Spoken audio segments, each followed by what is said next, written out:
Indo British advanced pain clinic నొప్పి మాయం surgery దూరం ఫర్ అపాయింట్మెంట్స్ 9155515563. హాయ్ హలో నమస్తే welcome back to iDream media. ఈరోజు మనతో ఉన్నారు సర్టిఫైడ్ ఫైనాన్షియల్ ప్లానర్ అయిన మాధవిరెడ్డి గారు. అయితే ఈరోజు మార్కెట్ అప్డేట్స్ అనేవి తెలుసుకుందాం. Hi ma'am. హలో అండి. మేము ఒకసారి మార్కెట్ గురించి చెప్తాను పాయింట్స్ వైజ్. నిఫ్టీ 50 వచ్చేసి -165 పాయింట్స్తో 23,523 దగ్గర, సెన్సెక్స్ వచ్చేసి -529తో 77 చేంజ్, బ్యాంక్ నిఫ్టీ వచ్చేసి -327తో 49,000 చేంజ్, ఐటీ నిఫ్టీ వచ్చేసి -532తో 43,102 దగ్గర ఇలా ఉంది. అంటే కంప్లీట్గా డౌన్ఫాల్ అయితే చూస్తూ ఉన్నాము. వాట్ ఆర్ ద రీజన్స్ అంటారు? సో రీజన్స్ అయితే మనకి కంటిన్యూస్గా అవే ఉన్నాయండి. లైక్ మార్కెట్లో అంటే ఒక దగ్గర అంటే 24,000 అనేది మనం ఒక మార్క్ పెట్టుకున్నాము. బట్ అది కూడా బ్రేక్ అయ్యి మార్కెట్ ఇప్పుడు 23,500 దగ్గర స్ట్రగుల్ అవుతుంది. సో నెక్స్ట్ ఇంకా డౌన్ఫాల్ అవుతుంది అనుకుంటే మనకి నెక్స్ట్ సపోర్ట్ 23,200 దగ్గర సపోర్ట్ ఉందండి. So Nifty if you can take the support from 23,200 then market can sustain, but otherwise it will go maybe near to 22,000కి వెళ్ళే ఛాన్సెస్ కూడా కనిపిస్తున్నాయి. Because the reasons are plenty అండి. ఎఫ్ఐఐస్ అయితే మాత్రం still సెల్లింగ్లోనే ఉన్నారు. సో ఈ లాస్ట్ 2-3 వీక్స్లో కూడా మనం చూసుకున్నట్లయితే 11,000 crores వాళ్ళు సెల్ చేస్తున్నారు. సో ఎఫ్ఐఐస్ ఒకవైపు సెల్లింగ్ కంటిన్యూ అవుతుంది. అలాగే రూపీ డిప్రిసియేషన్ అండి major concern right now for the economy of India is rupee depreciation. 85 so maybe 86 rupees అయిపోయినా మనం ఆశ్చర్యపోక్కర్లేదు. So that is also major concern. So ఒకవైపు డాలర్ ఎప్రిషియేట్ అవ్వడంతో పాటు ఈ రూపీ డిప్రిషియేట్ అవ్వడంతో సో ఎఫ్ఐఐస్ ఎక్కువగా ఇక్కడ నుంచి మనకి వెళ్ళిపోవడం కూడా ఈ రూపీ డిప్రిసియేషన్కి కూడా కారణం అని మనకు అనిపిస్తుంది. ఇంకా అపార్ట్ ఫ్రమ్ దట్ మనం చూసుకున్నట్లయితే ఈ Q3 రిజల్ట్స్ ఉన్నాయండి. So Q3 results is major.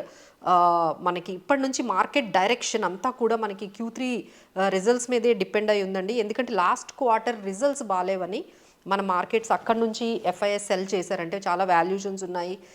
Corporate results అయితే అంత పర్ఫెక్ట్గా లేదు, దానికి ఈక్వలెంట్గా లేదు. సో అని చెప్పేసి వాళ్ళు సెల్ చేశారు. సో నవ్ ఇన్ దిస్ ఇప్పుడు మనకి 7th Jan నుండి స్టార్ట్ అయ్యాయండి రిజల్ట్స్ రావడము. సో 9th Jan అంటే ఈరోజు టీసీఎస్ టాటా ఎల్ఎక్స్ఐ మనకి రిజల్ట్స్ వస్తున్నాయి. రేపు 10th Jan సిఈఎస్ఈ వస్తుంది. తర్వాత మనకి ఇంకా పెద్ద కంపెనీస్ అండి. 14th Jan HDFC AMC, 15th Jan HDFC life, 16th Infosys రాబోతుంది. అలానే 17th ICICI Lombard, 20th ICICI securities MCX. ఇలా మనకి నెక్స్ట్ వీక్ ఇంకొంచెం క్లారిటీ అయితే మార్కెట్కి వచ్చేస్తుందండి. బికాజ్ మేజర్ రిజల్ట్స్ అన్నీ కూడా స్టార్ట్ అయిపోతున్నాయి. సో ఎర్నింగ్ సీజన్ అయితే స్టార్ట్ అయింది మార్కెట్కి. So now we can see some direction.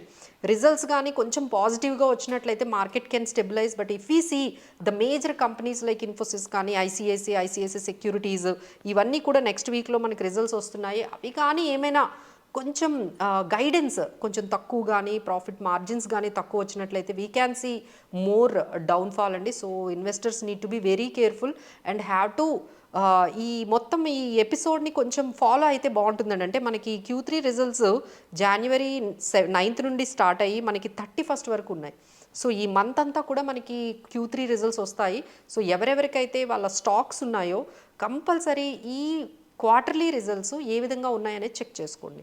So if your stock is giving good results stay with that, don't get worry about the stock. But మీ stock ఏదైతే ఉందో ఆ company results కానీ నెగిటివ్గా వస్తే then you have to be very much conscious అండి.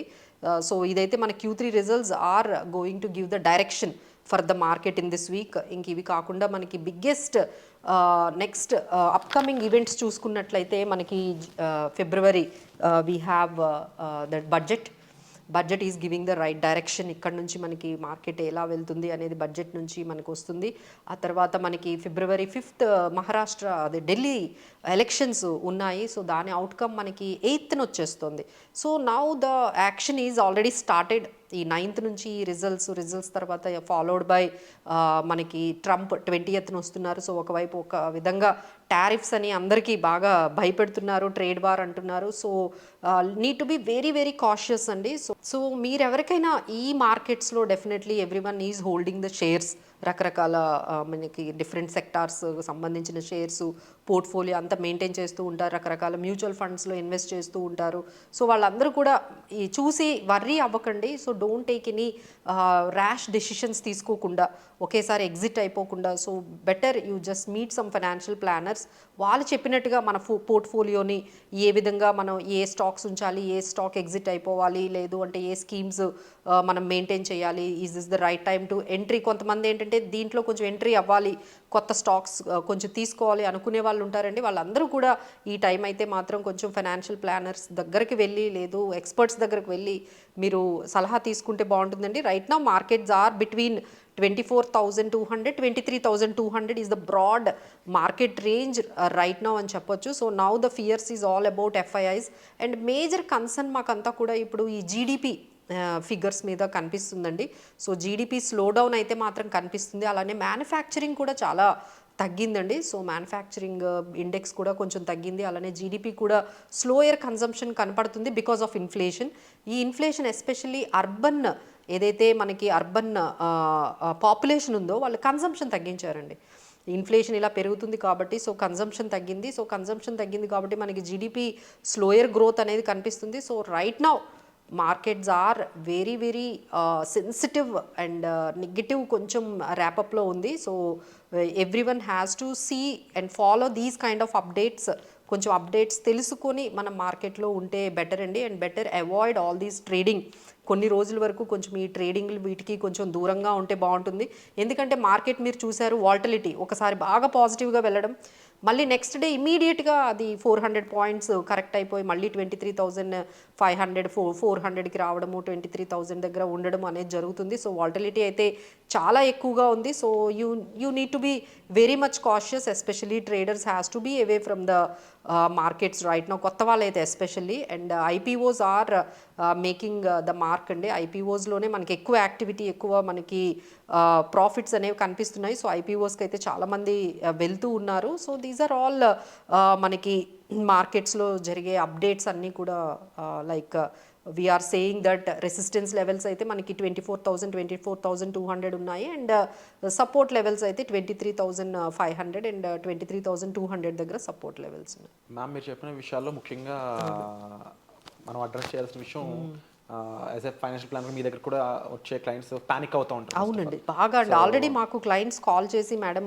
40,000 తగ్గింది, negative కనిపిస్తుంది అంటే రీసెంట్గా అండి. అంటే ఎవరైతే ఈ జూన్ నుండి ఎంటర్ అయ్యారో మార్కెట్లోకి వాళ్ళకైతే కొంచెం ప్యానిక్ అనండి. ఎందుకంటే వాళ్ళు ఇప్పుడు అంటే మార్కెట్ హైలో ఉన్నప్పుడు ఎంటర్ అయ్యారు.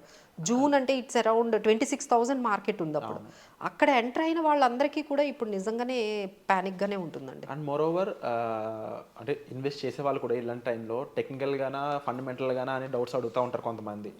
వై బికాజ్ ఇప్పుడున్న సిచ్యువేషన్స్ అన్ని కూడా ఫండమెంటల్గా ఎలాంటి స్ట్రెంగ్త్ అనేది మన ప్రోడక్ట్ పర్ఫామ్ చేస్తుంది చెక్ చేసుకోవడం కానీ, బట్ స్టిల్ ఇబ్బంది పడే ఛాన్సెస్ ఉంటూ ఉంటాయి. వై బికాజ్ వాళ్ళకి రైట్ R&D లేకపోవడం వల్ల. లేదా ఫైనాన్షియల్ ప్లానర్గా మిమ్మల్ని రీచ్ అవుట్ అవ్వడం ద్వారా ఎటువంటి గైడెన్స్ ఇలాంటి టైంలో ఇస్తారు? అవును, డెఫినెట్లీ అండి. So anyone can reach us through by calling these numbers.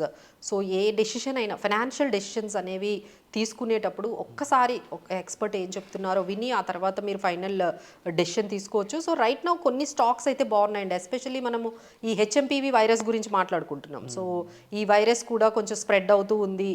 But దానికన్నా మార్కెట్లో ఎక్కువగా ఇంపాక్ట్ చూపిస్తుంది FIS selling, GDP slow down and rupee set back. ఇవి కొంచెం మేజర్ కన్సర్న్స్గా కనిపిస్తున్నాయి. బట్ కొన్ని స్టాక్స్ అయితే ఇప్పటికీ కూడా కొన్ని పిక్ చేసుకోవచ్చు అండి. లైక్ ఎగ్జాంపుల్ ఈ టైంలో డయాగ్నోస్టిక్ స్టాక్స్ కొంచెం బాగా పెరుగుతాయి. ఫార్మాకి సంబంధించిన, హెల్త్ కేర్కి సంబంధించిన స్టాక్స్లో అయితే ఆల్రెడీ ఎప్పుడైతే ఈ వైరస్ ఎంటర్ అయిందో you can imagine like every one will go and do some diagnostic టెస్ట్లు అవి చేయించుకుంటారు కాబట్టి. So there are certain doctor Lal path కానీ ల్యాబ్స్ కానీ, Ipca labs, Metropolis, Thyrocare ఇలాంటివి అంటే హెల్త్ కేర్కి సంబంధించిన కొన్ని స్టాక్స్లో అయితే మంచి మూమెంట్ కనిపిస్తుందండి. So that you can invest. And next one ఏంటంటే ఇప్పుడు బడ్జెట్ రాబోతుంది. సో బడ్జెట్ రాబోతుందంటే కొంచెం ఎలా ఏదైనా మనకి ఇన్ఫ్రాస్ట్రక్చర్కి సంబంధించిన కొన్ని కంపెనీస్లో అయితే మనకి మేజర్గా కొంచెం పాజిటివ్ కనిపిస్తుంది. అలానే అగ్రికల్చర్ సెక్టార్కి సంబంధించి కొంచెం పాజిటివ్గా ఉంటుంది. డిఫెన్స్ మీద కూడా గవర్నమెంట్ మనకు కొంచెం ఎలకేషన్స్ ఎక్కువగా బడ్జెట్లో ఇస్తారు కాబట్టి సో బడ్జెట్ పరంగా మీరు కొన్ని స్టాక్స్ ట్రాక్ చేసుకోవాలి, కొన్ని సెక్టార్స్ ట్రాక్ చేసుకోవాలంటే this is the right time. Banking sectors కానీ, ఇన్ఫ్రా, తర్వాత అగ్రికల్చర్, డిఫెన్స్, తర్వాత మనకి ఇలాంటి ఫెర్టిలైజర్ స్టాక్స్ కూడా కొంచెం ఇవి ట్రాక్ చేసుకోండి. అంటే ఎవరైనా ఈ బడ్జెట్ స్టాక్స్లో కొంచెం ఇన్వెస్ట్ చేయాలి అని ఇంట్రెస్ట్ చూపిస్తే మాత్రం these are all the right stocks right now, taking the budget and taking the HMPV virus, ఈ వైరస్కి సంబంధించి ఈ డయాగ్నోస్టిక్ స్టాక్స్ ఇలాంటివి ఏమైనా కొంచెం మీరు సెలెక్టివ్గా పిక్ చేసుకుంటే ఫండమెంటల్గా స్ట్రాంగ్గా ఉన్న స్టాక్స్ బాగుంటాయండి. Wonderful ma'am, and thank you so much for the information ma'am. So విన్నారు కదండి, ముఖ్యంగా ఎటువంటి టైంలో అయినా సరే ప్యానిక్ అవ్వడం కంటే కూడా ఒక ఆచితూచి ఆలోచించి నిర్ణయం తీసుకోవడం అనేది బెటర్. బట్ మీకంటే ముందే మీకు ఒక ఫైనాన్షియల్ ప్లాన్ అనే వాళ్ళు ఉన్నట్లయితే దీనికి సంబంధించి వాళ్ళు ఆల్రెడీ R&Dలో ఉంటూ ఉంటారు కాబట్టి రీసెర్చ్ అండ్ మిగిలిన విషయాల్లో మీకు సరైన గైడెన్స్ ఇవ్వడానికి ఛాన్స్ ఉంటుంది. అలాంటి గైడెన్స్ మీకు కావాలనుకున్నట్లయితే డిస్ప్లే అవుతున్న నెంబర్స్ కాల్ చేసి మీరు మ్యామ్ని కన్సల్ట్ చేయొచ్చు. సో వచ్చే ఎపిసోడ్లో మళ్ళీ కలుద్దాం. Thank you so much for the information. Thank you.